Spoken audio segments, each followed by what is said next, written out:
ஏன்னா இந்த பயிற்சி செய்கின்ற பொழுது நிச்சயமாக அது வசப்பட்டுடும்.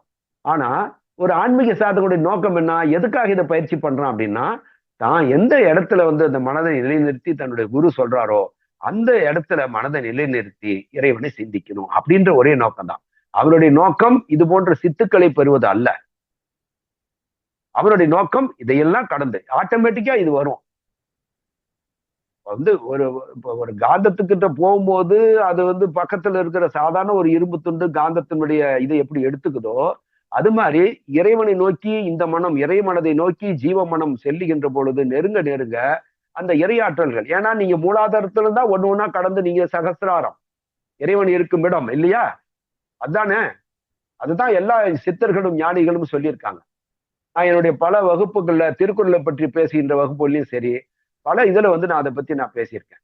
மலர் மிசை ஏகினான் மானடி சேர்ந்தார் நிலமிசை நீடு வாழ்வார் என்ற அந்த குறளுக்கான பொருளே ஒரு மிகப்பெரிய ஒரு ஆன்மீக ரகசியத்தை வந்து கடவுள் வாழ்த்துல வச்சிருக்காரு. மலர் மிசை ஏகினான் என்று சொன்னால் மலர் மீது அமர்ந்திருக்கின்றவன் அர்த்தம். ஏகினான் என்று சொன்னால் மலர் மீது அமர்ந்திருக்கன்னு அர்த்தம். ஒரு சக்கரமும் இத்தனை இதழ்களை உடைய கணக்குன்னு சொன்னேன். மூலாதாரம்னா 4 பண்புகளை உடையது இல்லையா? தர்ம மோட்ச காம அர்த்தம் என்ற 4 இது. அப்ப அது என்ன காமிப்பாங்கன்னா 4 இதழ்களுடைய ஒரு மலராதான் அந்த ஒவ்வொரு சக்கரத்தையுமே ஆன்மீக இதழ் வந்து பாத்தீங்கன்னா சக்கரங்களை குறிப்பிடும் போது மலருடைய இதழ்களை உடையதாக குறிச்சிருப்பாங்க. மூலாதாரத்தை பாத்தீங்கன்னா 4 இதழை உடைய ஒரு வட்டம் மாதிரி காமிச்சிருப்பாங்க. அடுத்தது சுவாதிஷ்டானதை பாத்தீங்கன்னா அவஞ்ச மூர்ச்ச பிரசரியா அவிஸ்வாச சர்வநாச குருரத என்று சொல்லக்கூடிய 6 பண்புகள். அடுத்தது லஜ்ஜா பிசுந்தா ஈர்ஷா சுசிப்தி விஷாடா கஷாயா திரஷ்ணா மோக கிருணா பயா, இந்த 10. இப்படி ஒண்ணு 4 6 10 பாத்தீங்கன்னா அந்த 10ன்னா 10 இதழ்களுடைய ஒரு மலராக இருக்கும். அதுபோல இந்த சகசிராரத்தை வந்து குறிப்பிடுகின்ற பொழுது இந்த மூலாதாரம் தான் மனிதனுடைய அந்த 4 பண்புகள் இருக்குன்னு சொன்னேன் இல்லையா? என்ன? தர்ம அர்த்த காம மோக்ஷா. இந்த தர்ம அர்த்த காம மோக்ஷா இந்த 4மே பாருங்க, காமா மோக்ஷா தர்மா அர்த்தா, இந்த 4 விதமான பண்புகளும் எங்க இருக்கு பார்த்தா அடியில இருக்கக்கூடிய மூலாதார சக்கரத்தாலதான் இருக்குது. அப்ப மோக்ஷா என்று சொன்னால் மோட்சம் என்பது இந்த ஜீவன் வந்து இறைவனோடு இரண்டரை கலக்கின்ற நிலைக்கு பேர் தான் மோட்சம். ஆனா அது எங்க நிக்குது? அந்த ஆவல் எங்க இருக்குது? மோட்சத்தை அடையணுன்ற அந்த தூண்டுதல் அந்த உணர்வு எங்க தூங்கிட்டு இருக்குதுன்னா மூலாதாரத்துல தான் இருக்கு. அப்போ அந்த உணர்வை மூலாதாரத்துல தான் நீங்க அடுத்து பஞ்சபூதங்களை கடந்து நிலத்தத்துவத்திலிருந்து நீர் தத்துவமும் நீங்க பஞ்சபூத தோற்றங்க பாத்தீங்கன்னா ஆகாயத்துக்கு அப்புறம் தான் வாயு தோற்றம் வருது. வாயு தோற்றத்துக்கு அப்புறம் தான் நீங்க நெருப்பு வருது. நெருப்புக்கு அப்புறம் தான் நீர் வருது. நீருக்கு அப்புறம் தான் நிலமாக மாறுது. அப்ப இது அப்படியே ரிவர்சல். அப்படின்னா அதிநுண்மையானதுல இருந்து நீங்க வந்து அப்படியே படிப்படியாக ஜடநிலைக்கு வந்துருது இந்த பஞ்சபூதங்கள். அப்போ அந்த பஞ்சபூதத்தின் நிலத்தத்துவம் என்பது மூலாதாரம். அங்கதான் அது வந்து மண்ணுக்குள்ளார மடங்கி கிடக்கிற மாதிரி ஒருங்கி கொண்டிருக்கிறது அந்த இறை நாட்டம். இறைவனை நாடுகின்ற அந்த ஆவல், இறைவனோடு இரண்டரை கலக்க வேண்டும் என்ற ஆவல் மூலாதாரத்தில் இருக்குது. அதுதான் குண்டலினின்னு பேர். குண்டலினின்னு சொல்லுவாங்க. குண்டலின் தான் ஏதோ பாம்பு சுருண்டு படுத்துட்டு இருக்குது அப்படின்லாம் இல்லை. அது மனதனுடைய அந்த உணர்வு அங்க இருக்குது. அது அப்படியே ஒன்னொன்னா கடந்து எங்க போகணும்னா இங்க இறைவன் இருக்கின்ற இடம்னா சகசரார சக்கரம். அங்க பாருங்க எந்த மனித பண்புகளெல்லாம் கடந்து 50 பண்புகளும் ஆக்ஞா சக்கரத்தோட முடிஞ்சு போச்சு. அதை தாண்டிதான் அவன் இருக்கிறான். அதாவது மனதை கடந்து அவன் போக வேண்டும். சகசிர சிரசக புருஷ சகசிராட்ச சகசிர பாத ச பூமி விருத்வா விஸ்வத்தோ அஷ்ட திஷ்டா அசாங்களும். அஷ்ட திசா தசாங்குலம். தச அங்குலம் என்று சொன்னால் தச என்றால் 10, அங்குலாசீனா அந்த விரல் கடைன்னு பேர். அங்குலாசீனா விரல் கடை. இந்த பூர்வ மனம் வந்து இங்க இருக்குது. இந்த மனதுல இருந்து பாத்தீங்கன்னா இப்ப 4 விரலை வச்சு 4, இந்த 4ல இருந்து இன்னொரு 4 விரல் 8, அதுக்கப்புறம் இன்னொரு 2 சேர்த்தீங்கன்னா 10. இந்த 10 விரல் கடையை தாண்டி எங்க வந்து எண்ட் ஆகுதோ அதுதான் இறைவன் இருக்கின்ற இடம். அதுதான் 1000 இதழ்களை கொண்ட மலராக எல்லா ஞானிகளாலும் சொல்லப்பட்டு. அப்போ இந்த ஆத்மா அப்ப இறைவன் இருக்கும் இடம்னா ஆத்மாவுடைய அந்த கண்ட்ரோலிங் பாயிண்ட் அங்கதான் இருக்கு. இந்த மைண்ட் வந்து அதோட மெர்ஜ் ஆயிடுச்சுன்னா அதுக்கப்புறம் மைண்டுக்கு உடம்பு தேவையில்லை. ஏன்னா மைண்ட் வந்து அதை கலந்துருச்சுன்னா மனம் இருக்கிறவர்கள் தானே உடம்புக்கு வந்து அது வந்து தேவைப்படுது, அது செயல்படுவதற்கு. மனம் என்ற ஒன்றே இல்லைன்னும் போது அப்ப இந்த மனம் வந்து இங்க இருந்து மூலாதாரத்திலிருந்து படிப்படியாக கடந்து இந்த அஞ்ஞா சக்கரத்தையும் கடந்து அவனோடு இரண்டரை கலந்து விட்டால் அது மோட்ச நிலை. அப்ப எல்லா ஞானிகளும் அதான் சொல்றாங்க. நீங்க திருவள்ளுவர் சொன்னதும் அதே தான் சொல்றார். மலர் மிசை ஏகினான் மானடி சேர்ந்தார். அந்த மலர் மீது அமர்ந்திருக்கின்ற மானடி என்றால் அந்த மிக அது அவ்வளவு பெரிய மதிப்பிற்குரிய மானடி என்று சொன்னால் அவ்வளவு ஒரு மாண்பு மிகு மரியாதைக்குரிய அடைய முடியாத அவனுடைய அந்த மானடி என்று சொன்னால் அவனுடைய திருவடிகளை. அவன் எங்க உட்கார்ந்திருக்கான்னா இங்க மலர்மிசை ஏகினான். சகசிராரத்துல 1000 இதழ்களை கொண்ட அந்த தாமரையிலே அவன் உட்கார்ந்திருக்கான்னு அர்த்தம்.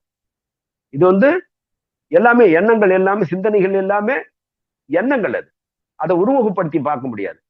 1000 இதழ்கள், இப்ப 10 இதழ்கள் கொண்டது நீங்க உங்களுடைய மணிப்பூரகம் என்று சொன்னால் அதை நீங்க 10 இதழ் இருக்கிற தாமரை பூவாலாம் இல்ல, 10 சிந்தனைகள் இருக்கிறது. அதை வெளிப்படுத்துவது ஒரு உருவகப்படுத்தி காட்டுறதுக்காக அது ஒரு மலர்களுடைய ஒரு 10 இதழ்கள் காட்டுறாங்க. அது மாதிரி 1000 இதழ்கள் உண்டுன்னா 1000 இதழ்களுடைய ஒரு நிஜமான மலர் அல்ல, அது 1000 விதங்கள்ல செயல்படுகின்ற. நான் ஏற்கனவே இந்த வகுப்பை நான் எடுத்துட்டேன்.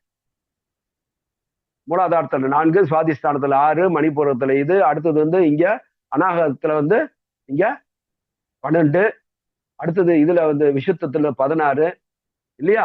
ஸோ ஒன்னும் அந்த சிந்தனைகள் எல்லாம் பாத்தீங்கன்னா மொத்தம் 50 வருது. 50 மனதிற்குள்ளாரியும் அந்த சிந்தனைகள் வெளிப்படும். அந்த சிந்தனைகளை புற உலகத்திலையும் நீங்க செயல்படுத்த முடியும். அப்ப அகத்திலையும் அந்த எண்ணங்கள், ஒரு தீய எண்ணம் மனதுக்குள்ளாரையும் தோன்றும், அந்த தீய எண்ணத்தை வெளி உலகத்திலையும் நீங்க செயல்படுத்திட முடியும். அப்போ அகத்துல 50 புறத்துல 50 போது நீங்க 50 × 50, 50 × 50 கூட்டல் 50 பாத்தீங்கன்னா அதாவது 2, அகத்துல 1 புறத்துல 1, அப்ப 50 × 2 100 ஆச்சு. இந்த 100 இது பாத்தீங்கன்னா இந்த உலகத்துல எத்தனை திசைகள் இருக்குது? அகம் புறம் 1, ஆனா திசைகள் என்பது மொத்தம் 10 இல்லையா? முக்கிய திசைகள், உபதேசைகள். முக்கிய திசைகள் 4: கிழக்கு, மேற்கு, வடக்கு, தெற்கு. அடுத்தது வடகிழக்கு, வடமேற்கு, தென்கிழக்கு, தென்மேற்கு, அப்புறம் மேல கீழே. ஸோ இந்த 10. அப்போ 50 × 2 50 × 2 100, 100 × 10 திசைகள், 100 × 10 1000. இப்படிதான் இந்த மனித மனமானது, நீங்க எண்ணம் என்பதோ 50 சிந்தனைகள் தான் மனதுக்குள்ள இருக்குது. ஆனா அது அகத்திலையும் செய்து புறத்திலையும் செய்யுது. ஆனா அத 1000 விதங்கள்ல இந்த 1000 திசைகளிலே அந்த எண்ணங்கள் இந்த உலகத்தை ஓடக்கூடியது. எல்லா திசைகளிலும் அந்த எண்ணம் இந்த திசையில தான், அந்த திசை தான் இல்ல, இப்படித்தான் அது செயல்படணும் இல்ல, 1000 விதங்களிலே அந்த எண்ணங்கள் அது டிசைனா அது ஒர்க் பண்ண ஆரம்பிச்சிடும். ஆனா அத்தனையுமே யாருக்கு நீங்க கண்ட்ரோல்ல வச்சிருக்காருன்னா இவர் தான் அறிவு. அந்த மலர் மீது உட்கார்ந்துருக்கு. அதனாலதான் அவர் என்ன சொல்றாரு பாருங்க வள்ளுவர், மலர்மிசை ஏகினான், மலர் மீது அமர்ந்திருக்கின்றனுடைய மானடி, இந்த மரியாதை வணங்கத்தக்க இந்த திருவடிகளை மானடி சேர்ந்தார். யார் அந்த இடத்துல போய் சேர்ந்தாங்களோ, நடந்தா போறீங்க இல்ல, மூலாதாரத்திலிருந்து உங்களுடைய சிந்தனை படிப்படியாக மேல போய் அங்க போய் அவருடைய அடிகள்ல சரணடையணும். மானடி சேர்ந்தார் நில மிசை நீடு வாழ்வார். இந்த உலகத்துல அவங்க நீங்காமல் வாழ்ந்து கொண்டிருப்பார்கள் அப்படின்னு அர்த்தம். 100 வருஷம் வாழ வேண்டியவங்க 15,000 வருஷம் வாழ்வான் அப்படின்னு அல்ல. அவன் தெய்வமாக, ஒரு தேவனாக என்றைக்குமே அவன் இந்த உலகம் இருக்கின்ற வரையிலும் அவனுடைய இது வாழ்ந்து கொண்டிருப்பான் என்று அர்த்தம். அது மட்டும் இல்ல, அவன் நிலமிசை என்று சொன்னால், மலர் மிசை என்றால் மலரின் மீது, நிலமிசை என்றால் இந்த நிலத்தை, இந்த உலகை கடந்த அந்த வேறு உலகத்திலே வாழ்வான் என்ற பொருளும் அதற்கு உண்டு.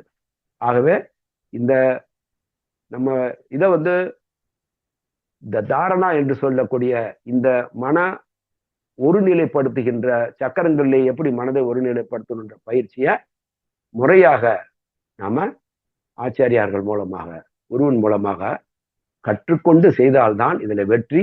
குருவின்றி எதையுமே ஆன்மீகத்தில் அடைய முடியாது.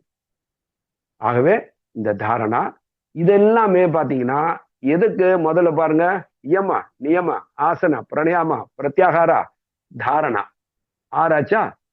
7வது என்ன? தியானம். இந்த 6ஐயும் எந்த ஒரு மனிதன் சரியான விஷயத்தோடு சரியான நிலையில புரிந்து கொண்டு அதற்கான பயிற்சியை பர்ஃபெக்டா பண்றானோ அவனுக்கு இந்த தியானத்துல உட்கார்ந்த உடனே, ஏன்னா அவன் எந்த இடத்துல மனதை பதிய வைக்கணும், எந்த சக்கரத்துல பதிய வைக்கணும்ன்றதும் அவன் பயிற்சி செய்யறான் முறையாக. அப்போ அவனுக்கு உட்கார்ந்த மாத்திரத்துல இந்த விட்ராயல் எப்படி பண்ணணும்ன்ற சிஸ்டத்துல பயிற்சி பண்ணி பண்ணி பண்ணி அத கத்துக்கிட்டான்.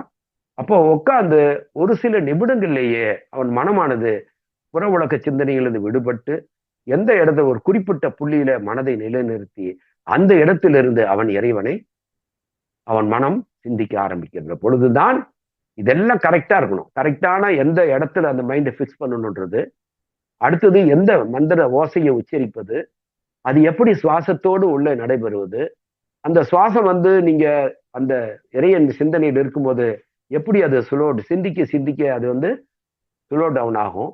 அந்த ஸ்லோ டவுன் ஆக அதனுடைய வேகம் குறையும். வேகம் குறைகின்ற பொழுது இடைநிறுத்த நேரம் அதிகமாகும். இடைநிறுத்த நேரம் அதிகமான்ற பொழுது உங்களுடைய உணர்வு நிலையானது ஆழமாக போகிறது. அதாவது இறை சிந்தனைக்குள்ளார மூழ்குகிறது. அப்படி மூழ்கின்ற பொழுது நீங்க இந்த தியானத்துல அடுத்தது சமாதி. அதாவது சமாதி என்பது என்னன்னா, இந்த மனமானது முழுக்க முழுக்க இந்த புற சிந்தனையிலிருந்து விடுபட்டு நீங்கள் எதை நினைத்து கொண்டிருக்கின்றாயோ அதுவாகவே உங்க மனம் ஆகி போகின்ற நிலை.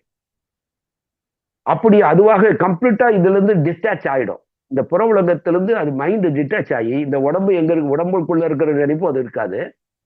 இந்த புற உலகத்தில் இங்க இருக்குன்ற நினைப்பும் இருக்காது. அந்த மைண்டு என்ன ஆகும்னா அப்படியே இங்க சகசரா இருக்கக்கூடிய அந்த இதோட இந்த மனம் இரண்டரை கலக்கின்ற ஒரு நிலை. அந்த நிலையில இருக்கின்றவர்களுக்கு அது 1 மணி நேரமோ 1/2 மணி நேரமோ அது நமக்கு சொல்ல தெரியாது. அது அவரவர்களுடைய இந்த வினை பயன்களுக்கு ஏற்றவாறு அந்த இன்ப நிலையை அததான் அவர் சொன்னாரு இங்க. அதாவது உணர்ந்து உணர்ந்து நெகிழ்ந்து நெகிழ்ந்து அன்பே நிறைந்து நிறைந்து ஊற்றலும் கண்ணீர் அதனால் உடம்பு நனைந்து நனைந்து அருளமுதே நன்னிதியே ஞான நடத்தரசே என்று வணைந்து வணைந்து அதை ஏத்துதும் வம்மின் உலகியிலீர் மரணமில்லா பெருவாழ்வு வாழ்ந்திடலாம் கண்டீர் பொற்சபையில் சிற்சபையில் புகும் தருணம் இதுவே என்று வள்ளலார் பாடுகின்றார். அந்த ஒரு அனுபவ நிலைதான். அப்ப அந்த பொற்சபையிலே சிற்சபையிலே மனமானது இறைவனுடைய சபையிலே அவனோடு இரண்டோடு கலந்து இருக்கின்ற அந்த பேரின்ப நிலையை உணருவதுதான் இந்த சமாதி என்ற நிலை. இது ஒருவனுடைய வாழ்க்கையில எத்தனை முறை வேண்டுமானாலும் இந்த சமாதி நிலை. அத்தகைய ஒரு நிலையை பெறுகின்றவன் அவன் வாழ்கின்ற போதே தேவனாக வாழ்வான், தெய்வத்தை போன்று வாழ்வான், அனைத்து உயிர்களையும் தன்னுயிர் போல் நேசிப்பான். இறைவன் எப்படி அனைத்து உயிர்களிடத்திலும் கருணை காட்டுகின்றானோ அந்த கருணை அவரிடத்திலிருந்து வெளிப்படும். ஆகவே இந்த தியானம் என்பது நீங்க இதெல்லாம் கத்துறதுக்கு அப்புறம் இந்த தியான பயிற்சியும் அவர்கள் தான் சொல்லி கொடுப்பாங்க. அப்புறம் அதுக்கப்புறம் நீங்க தியான பயிற்சி செய்கின்ற போது கிடைக்கின்ற ரிசல்ட் தான் இந்த சமாதி என்ற பேரின்ப நிலை. மனம் இறைவனோடு இரண்டரை கலந்து அனுபவிக்கின்ற அந்த பேரின்ப நிலை. நன்றி, அனைவருக்கும் நன்றி. அடுத்த வகுப்புல